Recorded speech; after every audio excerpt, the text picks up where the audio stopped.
Stardust from Thorn EMI, and featuring a fresh-faced hopeful called David Essex, who at the time of that film had already tasted the delights of fan worship and who has since turned into something of a multimedia megastar, adding movies and musicals to the mixture.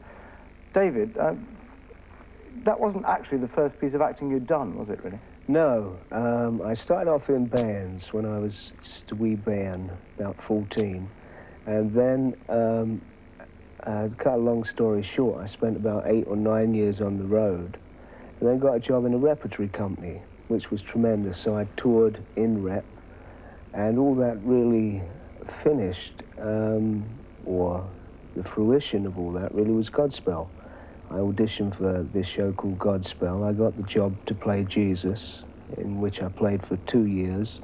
And it was while I was playing in Godspell that David Putnam, who now is pretty famous because of Chariots of Fire, came along and saw me playing Jesus and asked me to test for a film that they were about to make with Ringo Starr called That'll Be the Day, which was kind of a chronicle of a working-class boy that didn't particularly want to follow in his father's footsteps. For instance, he didn't want to be a plumber, he wanted to be something different. Sounds a bit familiar.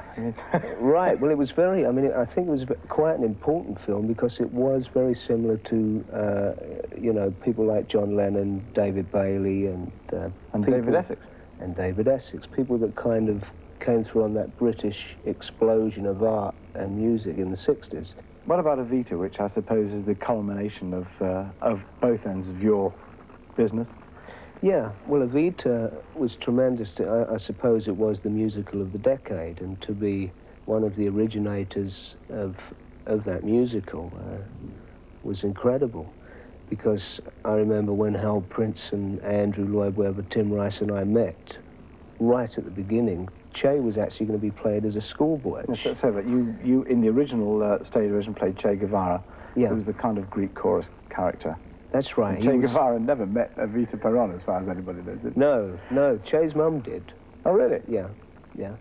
But, so Che was going to be a schoolboy carrying around a big bottle of insecticide because he was a medical student, see, which seemed to me odd, because for my generation, and certainly, you know, probably yours, Che Guevara was an image of great kind of revolutionary idealism.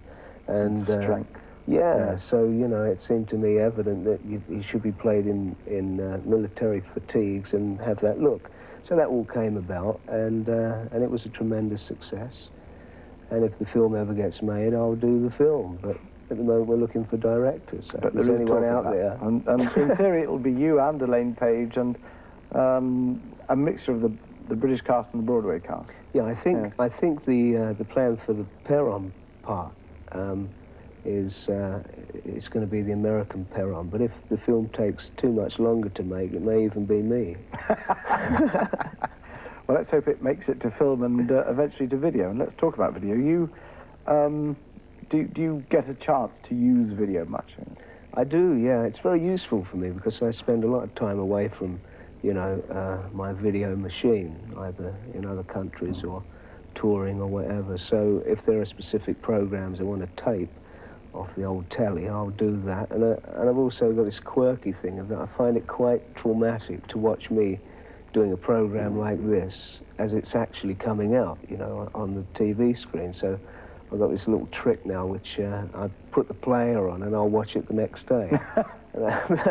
That way it doesn't seem too much of a worry. Kind of barrier against reality. Well, yeah, in a way, it's just delaying the agony.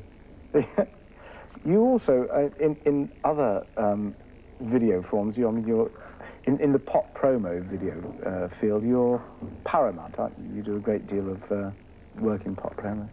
Yeah, I've done some. I mean, usually with a single, we'll try and do a video. I think that, you know, as viewers will already know, there are some extraordinarily good videos. I think there are also some very bad videos.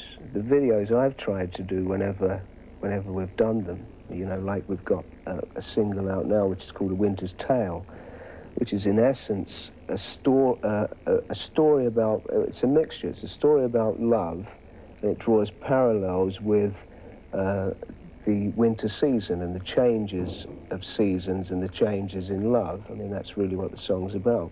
On that video, you're seen singing a bit, but you're seen acting as much as you're seen singing. That's right.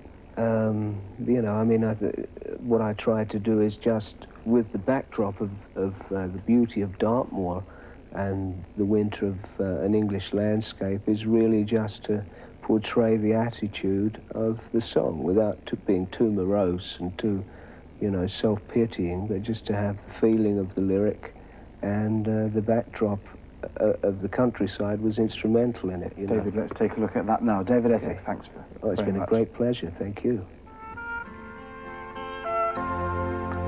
David Essex in A Winter's Tale, not exactly festive, but certainly seasonal. And while we're on the subject, have a very happy Christmas, and we'll see you back in the video age next week. Bye-bye.